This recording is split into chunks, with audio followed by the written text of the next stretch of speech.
मेरा नादान इश्क भाग दो। वो उसे अपने कमरे में ले गया, बेड पर पटक दिया। न जाने कितने दिनों से तुम्हारे घात लगाए हुए था, आज तुम नहीं बचोगी मेरे हाथों से। वो उस पर झुकता हुआ फनकारा। विद्या ने उसके चेहरे को परे हटाना चाहा, जिसमें से ना जाने कैसी गंदी बू आ रही थी, मगर वो ताकतवर था। विद्या जैसी नाजुक कली पर हावी होने लगा। उसने जोर से अपनी आंखें बंद कर ली और भगवान को पुकारने लगी, ऐ ऊपर वाले, मेरी इज्जत का पास रख लेना। तूने मुझसे सब कुछ छीन लिया, प्लीज़ मेरी इज्जत मत छीनना। मुझसे आपने मेरे माँ बाप छीन लिए। मैंने कोई शिकवा नहीं किया, मेरी शादी पागल इंसान से कर दी। मैंने तब भी कोई शिकवा नहीं किया, मगर मेरी इज्जत चली गई तो मैं सहन नहीं कर पाऊंगी। वो दिल में भगवान को पुकार रही थी, गिड़गिड़ा रही थी। आंखों और दिमाग पर अंधेरा छाने लगा था। इससे पहले कि वो वहशी इंसान उससे अपना मतलब पूरा करता, अचानक दरवाज़ा ज़ोर से खुला। विद्या का दिल दहल गया। फिर उसे महसूस हुआ जैसे रवि का वजूद उस पर से हटा लिया गया। वो अभी तक बेड पर लेटी लरज रही थी। हिम्मत ही नहीं हो रही थी कि आंखें खोल कर देख सके कि कौन मसीहा उसकी मदद को आ पहुंचा है। तुम्हारी इतनी हिम्मत गलीज इंसान, तुमने मेरी बीवी को हाथ लगाया। वो रवि के सीने पर बैठा उसे घूंसे मार रहा था। वैसे तो गुस्सा इतना था कि आज वो उसकी जान लेने की जिद पर था। विद्या को अपना दिमाग सुन्न होता हुआ महसूस हुआ। वो बेहोश हो चुकी थी। रवि फटी फटी नज़रों से अपने ऊपर बैठे राहुल को देख रहा था। उसे यकीन नहीं आ रहा था, उसने बहुत अरसे बाद राहुल की आंखों में ऐसा जुनून देखा था। वो कहीं से भी पागल नहीं लगता था। अगर आज के बाद मेरी बीवी की तरफ आंख उठाकर भी देखा तो तुम्हारी आंखें निकाल लूँगा। बगैरत इंसान, मेरी हर चीज़ पर कब्जा जमाने वाले। मैं देखता हूँ कि अब कौन मेरे हाथ से बच पाएगा। बहुत दिनों से मैं तुम लोगों को मॉनिटर कर रहा हूँ। दोगले लोग, मेरे माँ बाप की जायदाद पर ऐश करने वाले। बहुत जल्द तुम लोगों को सड़क पर ले आऊँगा। रवि पर गुस्सों और मुक्कों की बारिश करने के बाद उसे विद्या का ख्याल आया। वो एकदम से उठा और उसे देखा जो बेड पर बेसुध लेटी हल्का हल्का सिसक रही थी। उस मासूम सी लड़की पर उसे बेपनाह प्यार आया। उसने विद्या को अपनी बाहों में उठा लिया और रवि पर एक आखिरी नज़र डालकर अपने कमरे की तरफ बढ़ गया। विद्या उसकी मजबूत पनाहों में लरजना बंद हो गई थी, जैसे वो एकदम से सुकून में आ गई थी। उसे बेड पर लिटाने के बाद वो उस पर कंबल डालता हुआ वहीं उसके पास बैठ गया।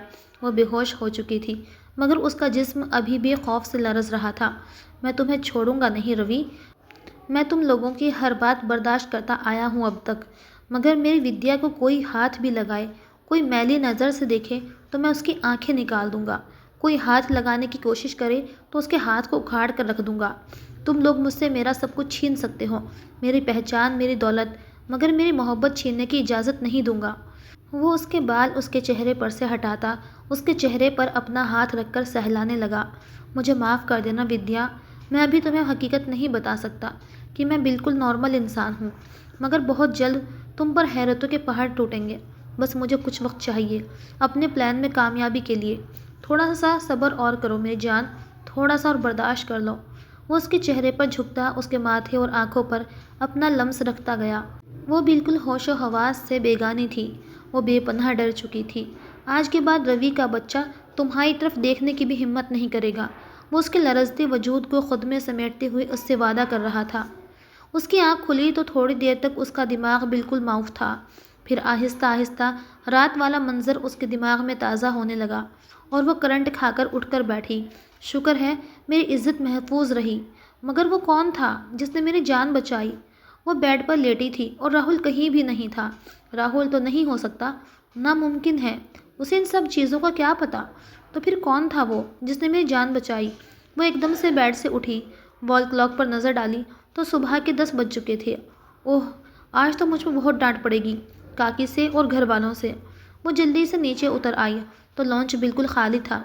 फिर ख्याल आया कि बुआ और फूफा तो रात पार्टी में गए थे अपने बच्चों के साथ। शायद वो अभी तक सो रहे थे अपने अपने कमरों में। किचन में जाकर देखा तो काकी कुछ बना रही थी। उन्होंने पलटकर विद्या को देखा तो मुस्कुरा दी। मैं तुम्हारे लिए वेजिटेबल सूप बना रही हूँ। विद्या को हैरत का शदीद झटका लगा। बजाय डांटने के उससे नरमी से बात कर रही थी। तुम कमरे में जाकर आराम करो, नाश्ता मैं खुद बना लूँगी। वैसे भी सब लोग सो रहे हैं। राहुल कहाँ है?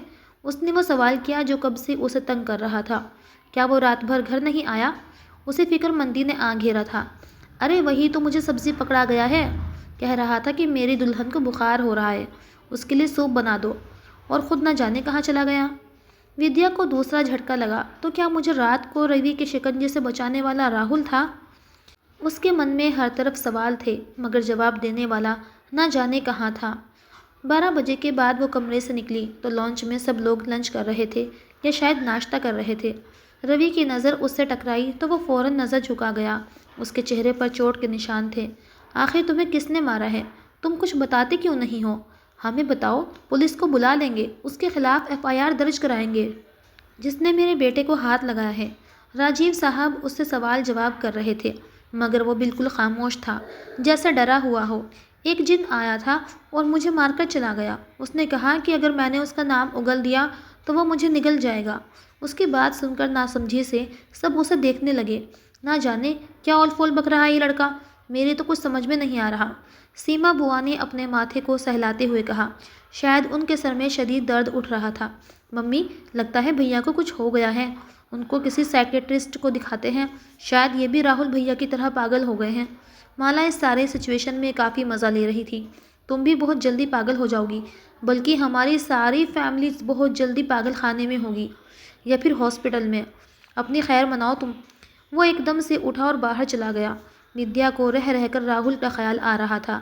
न जाने वो कहाँ है। और फिर अचानक से कोई लॉन्च में दाखिल हुआ। ढीला ढाले ट्राउज़र के ऊपर सफ़ेद शर्ट पहने, जेबों में हाथ फंसाए, माथे पर बाल बिखरे हुए थे। वो सीटी मारता हुआ लॉन्च में दाखिल हुआ। मेरी दुल्हन, इधर खड़ी क्या कर रही हो? आओ ना, मिलकर नाश्ता करते हैं। वो उसे हाथ से पकड़ता हुआ अपने साथ वाली कुर्सी पर बिठा गया। सीमा और राजीव साहब का तो मुंह खुला का खुला रह गया। उसका दिमाग चल गया या अपने ठिकाने पर आ गया। वो दोनों कंफ्यूज थे। याहू, आज तो मेरे फेवरेट आलू के पराठे पकाए हैं।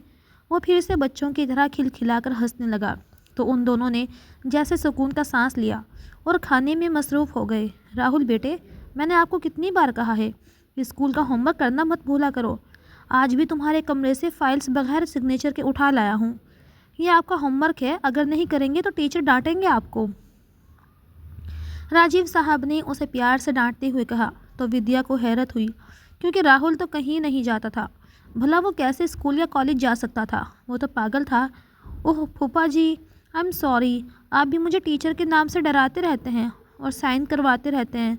अब मैं साइन नहीं करूँगा, मेरे हाथ दर्द करते हैं। वो एकदम रूठने वाले अंदाज में बच्चों की तरह बोला तो राजीव ने उसके कंधे पर थपकी देते उठ खड़े हुए। आप साइन नहीं करेंगे तो आपको फिर वहीं भेज दिया जाएगा, याद है ना आपको? क्योंकि टीचर को लगता है कि आप पढ़ाई में दिलचस्पी नहीं ले रहे हैं, अपना काम नहीं कर रहे, इसलिए वो सज़ा देने के लिए आ जाते हैं। इसलिए अच्छे बच्चों की तरह साइन करना याद से। ये कहते साथ वो लॉन्च से बाहर निकल गई। बेटा, उसी में तुम्हारी भलाई है, क्योंकि हम में से कोई भी नहीं चाहता कि तुम्हें सज़ा मिले। सीमा बुआ ने उसे पुचकारते हुए कहा। बुआ, अब मुझे सज़ाओं से डर नहीं लगता। जिस टीचर को बुलवाना है बुलवा लें। मैं भी जिनको बुलाऊंगा जो मेरे कब्ज़े में है, जो आप सबको डराएगा। देखा नहीं रवि भैया की हालत, वो तो डर गए हैं जिनसे। आप भी डर जाएं, क्योंकि अब डराने की बारी मेरी है। वो एकदम से विद्या का हाथ पकड़ता हुआ अंदर की तरफ बढ़ गया और सीमा का निवाला मुंह तक जाते जाते वहीं प्लेट में गिर गया। ये क्या बकवास थी? उनके दिल में वहम सा उठा। नहीं नहीं, ऐसा नहीं हो सकता। मम्मी, मुझे तो इस घर की एनवायरनमेंट ख़तरनाक सी लग रही है। माला ने अपनी माँ को डराना चाहा। सोचो, अगर भाई ठीक हो गया तो क्या होगा? हम फिर से सड़क पर आ जाएंगे। बकवास बंद करो।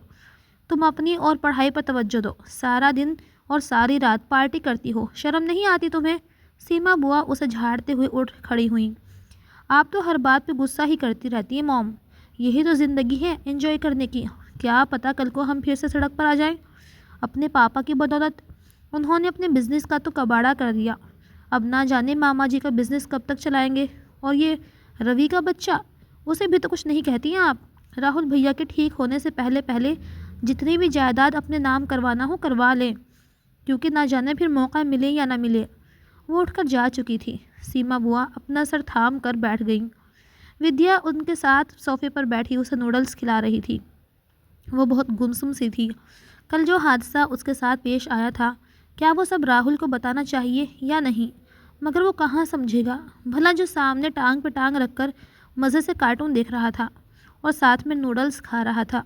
उसके चेहरे से दूर दूर से भी ऐसा नहीं लगता था कि वो विद्या की ऐसी किसी हादसे से हिफाजत करने की सलाहियत रखता है। विद्या की आंखों में आंसू फिर से जमा होने लगे और वो एक गहरा सांस भरकर उन्हें अपने अंदर जज्ब करने लगी। प्यारी दुल्हन, क्या हुआ है? ये लग रहा है जैसे तुम ढेर सारा रोने की तैयारी में हो। और प्यार से उसका चेहरा अपनी तरफ मोड़कर गौर से उसे देखने लगा। विद्या को उस पर बहुत प्यार आया था।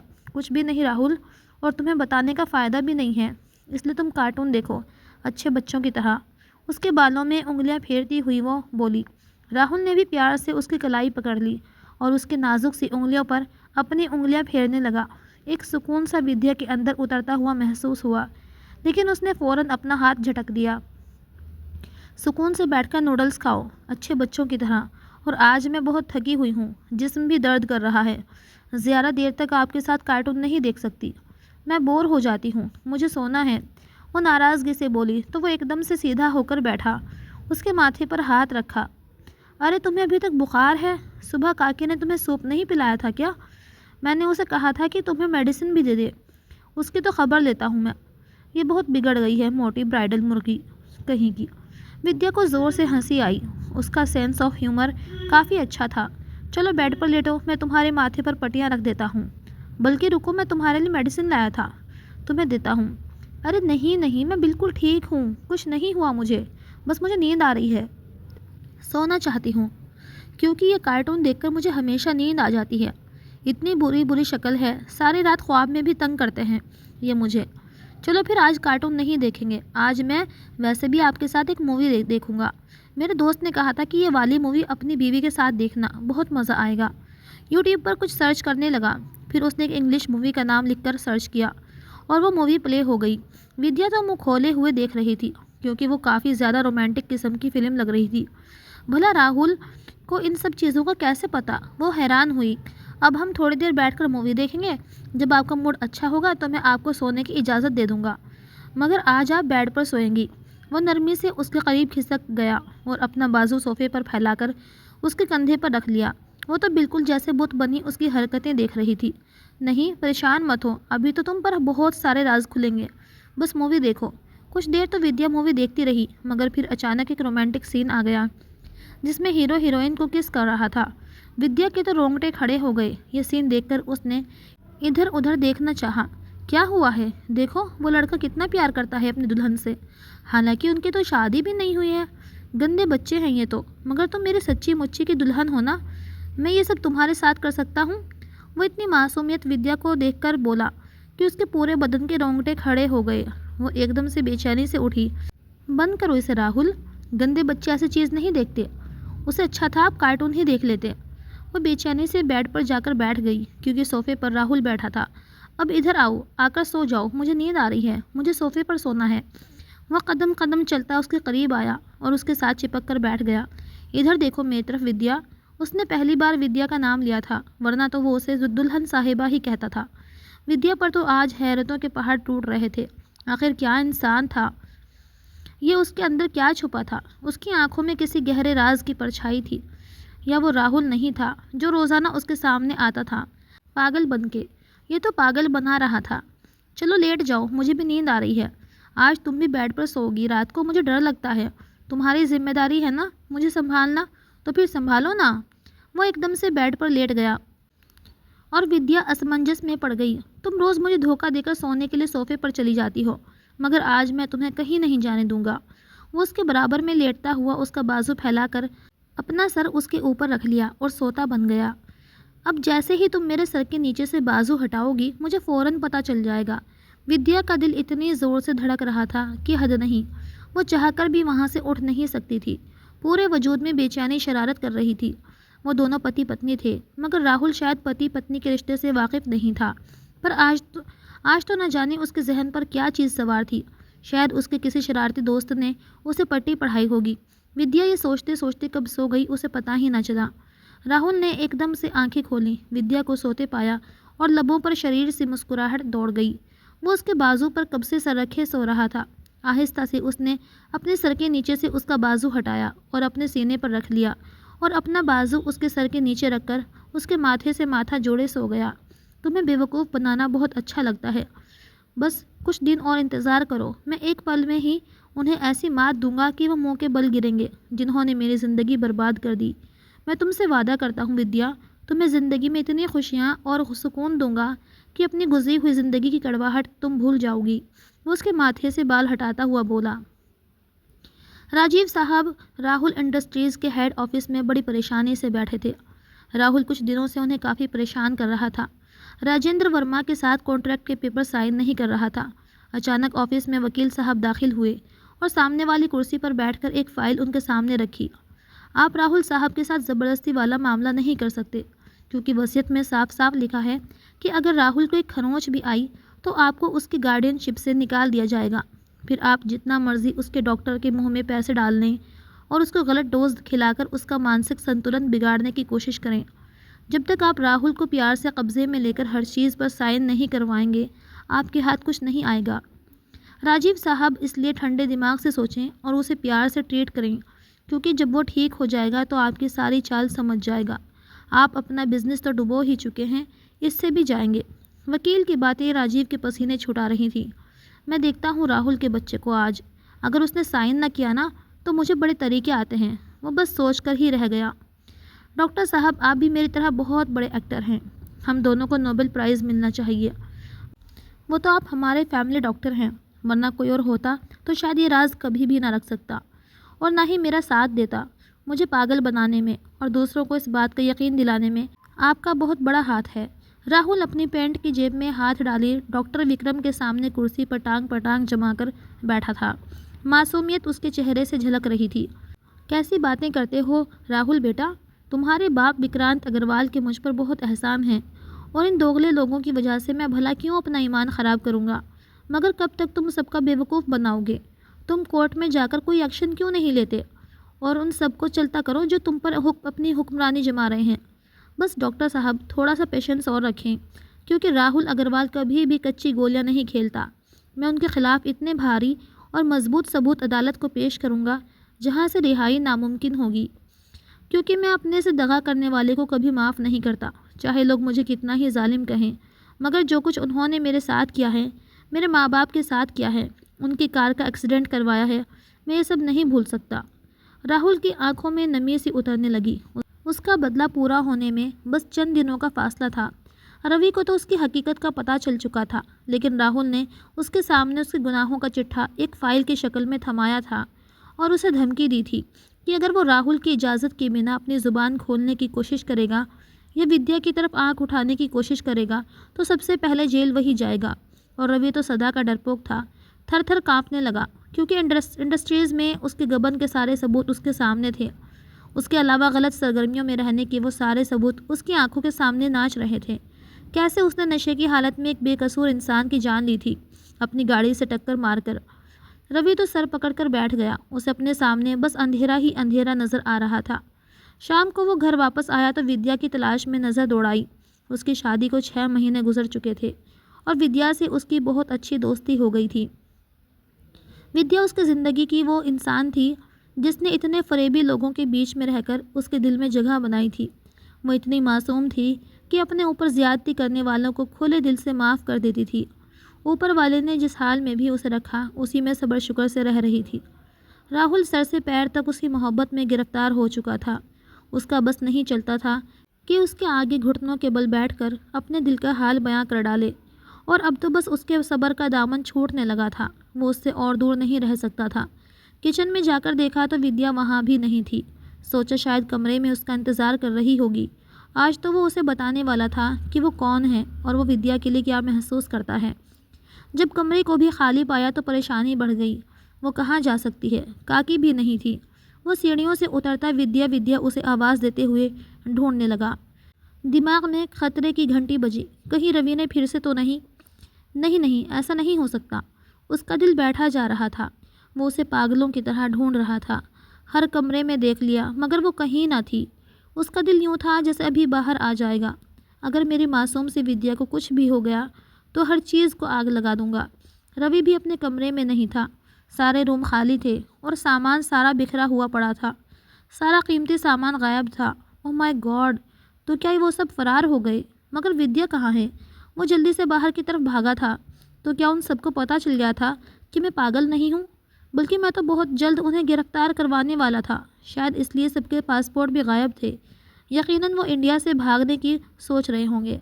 मगर विद्या, वो उसे कैसे ले जा सकते हैं? वो तो अभी 17 साल की है। उसका पासपोर्ट वीज़ा नहीं बना हुआ था। और वो क्यों उसे अपने साथ ले जाएंगे? ये एक ऐसा सवाल था जो राहुल के दिमाग पर हथौड़े बरसा रहा था। उसने एसपी साहब को कॉल की और सारी सूरत हाल उन्हें आगाह किया। वैसे भी वो बहुत जल्द उसके घर पर रेड करने वाला था, तमाम सबूत के साथ, मगर उससे पहले ही वो फरार हो चुके थे। उसे हर हाल में उनको पकड़ना था। छोड़े मुझे, कहाँ लेकर जा रहे हैं? प्लीज़। वो सीमा बुआ से अपना हाथ छुड़वाने की कोशिश कर रही थी, जो बैक सीट पर उसको दबोच कर बैठी थी। दूसरी तरफ माला थी। गाड़ी रवि चला रहा था और राजीव साहब साथ बैठे मुठियाँ भींच रहे थे। डैड, आप फिक्र ना करें। हमने इतना पैसा बना लिया है कि आराम से विदेश जाकर अपना बिजनेस सेटअप कर सकते हैं।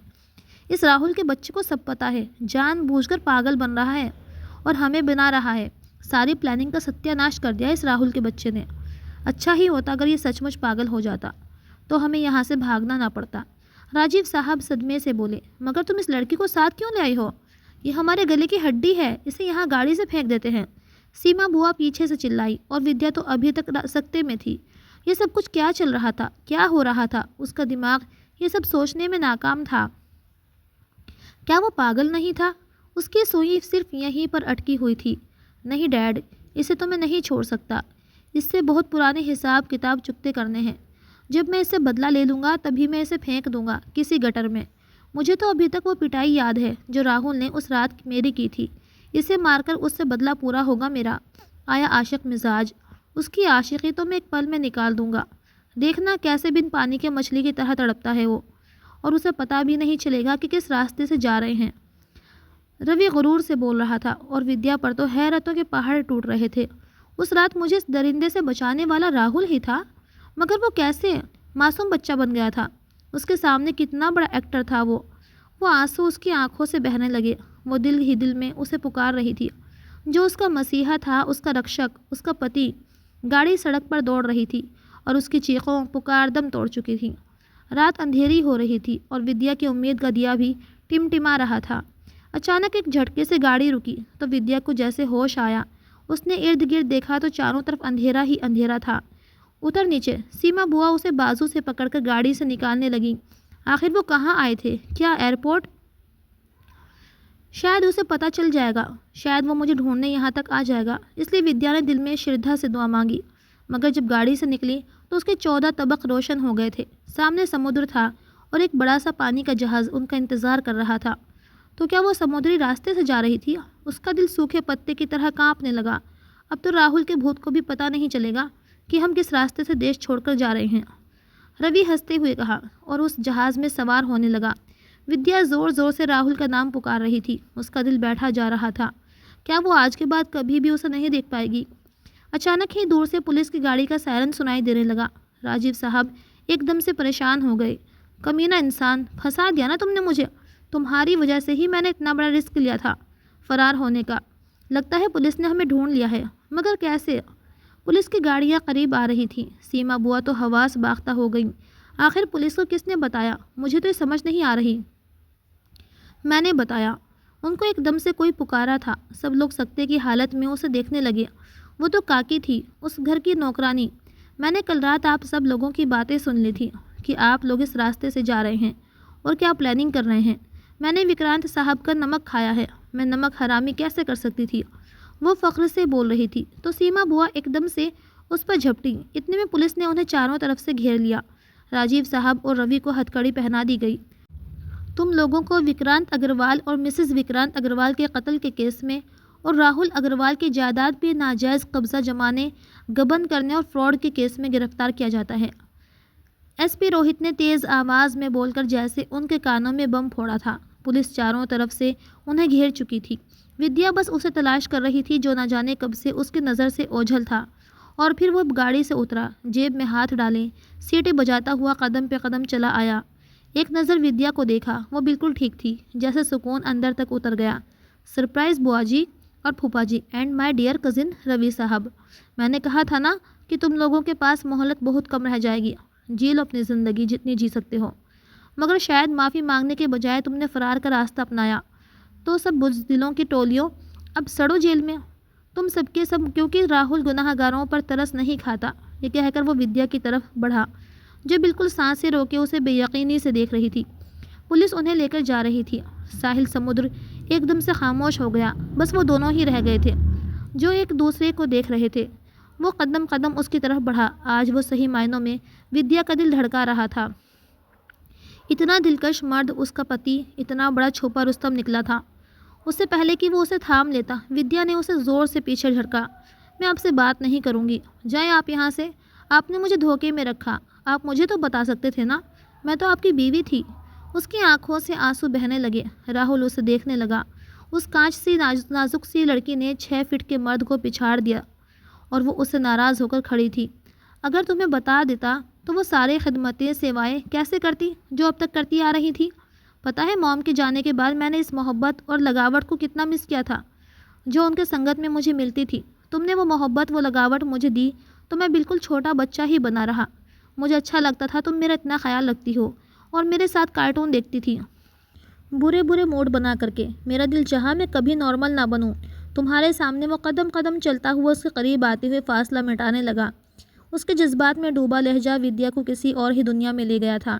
वो एक झटके से उसके सीने से लग जाना चाहती थी। वो उसे बताना चाहती थी कि वो किस कदर खुश है, कि ऊपर वाले ने उसे कितना बड़ा इनाम दिया है राहुल अग्रवाल की सूरत में। मगर वो उसे घूरने लगी। अच्छा, तो फिर अपना ड्रामा जारी ही रखते। अब क्या ज़रूरत थी ठीक होने की? अब ठीक हुए हैं तो मेरी जान खतरे में पड़ गई। उसका इशारा शायद आज वाले वाक़े की तरफ था। राहुल एकदम से मुस्कुराया। उसकी मासूमियत दिल को छू लेने वाली थी। अब और ज़्यादा उससे दूर रहना मुमकिन नहीं था। उसने ज़ोर से उसका हाथ पकड़कर अपनी तरफ खींचा। वो एक झटके से उसके सीने से जा लगी। उसकी पनाहों में आते ही एक सुकून भरा एहसास उसकी रूह में उतर गया। जिस खुशी और सुकून को उससे रूठे हुए ज़माना हो गया था, एकदम से उसके अंदर घर करने लगा। वह बिल्कुल भी उसके मजबूत शिकंजे से अलग नहीं होना चाहती थी। आंसू आंखों से बहते हुए उसकी शर्ट में जज्ब होने लगे थे। एक तो तुम लड़कियां रोती बहुत हो यार। मुझे तो लगा था कि आज के बाद तुम कभी आंसू नहीं बहाओगी। उसका चेहरा दोनों हाथों में थाम कर मोहब्बत से बोला। तो विद्या मुस्कुरा दी। आपको तो अंदाज़ा ही नहीं है कि कभी कभी आंसू खुशी से भी गिर पड़ते हैं, रब की शुक्रगुजारी से भी गिर पड़ते हैं। अच्छा, तो तुम रब के शुक्रगुजार हो कि तुम्हें मेरे जैसा हैंडसम हीरो टाइप पति मिला है। वो जैसे शरारत करते हुए बोला। तो विद्या फिर से उसे दूर भगाने लगी। मैं आपकी शक्ल सूरत पे अट्रैक्ट नहीं हुई हूँ, क्योंकि मैं भी किसी से कम नहीं हूँ, वो एक अदा से बोली। तो राहुल खिलखिलाकर हंस पड़ा। अच्छा, माफ़ कर दो, आज के बाद कार्टून नहीं दिखाऊंगा तुम्हें अपने साथ बिठाकर। वो उसे छेड़ता हुआ उसके कमर में हाथ डालता वापसी की तरफ मुड़ा। और मैं आपके सारे खिलौने भी कमरे से बाहर फेंकने वाली हूँ। तंग आ गई हूँ मैं उनको संभालते संभालते। वो भी उसकी चौड़ी कमर को पकड़ते हुए उसके सीने पर सर रखकर चलती जा रही थी। मगर मेरी एक शर्त है, वो उसके कान में बोला। तो विद्या के जिस्म में करंट सा लगा। तुम्हें अब हर रोज़ मेरे साथ बेड पर सोना होगा। बोलो मंजूर है। और मैं तुम्हें बता दूं कि मुझे रात को बहुत डर लगता है। मुझे लिपट कर सोने की आदत है, क्योंकि अंदर से मैं बच्चा ही हूँ। उसकी सरगोशी ने विद्या को सुर्ख कर दिया था, मगर राहुल परवाह किए बगैर गुस्ताखियाँ करता जा रहा था। और इस बार वो उसे खुद से दूर हटा नहीं सकी थी, क्योंकि वो उसकी मोहब्बत बन चुका था। हेलो दोस्तों, कहानी कैसी लगी कमेंट में ज़रूर बताइएगा। और इसी तरह की कहानियाँ सुनने के लिए चैनल को सब्सक्राइब कीजिएगा। कहानी पसंद आए तो लाइक कीजिएगा।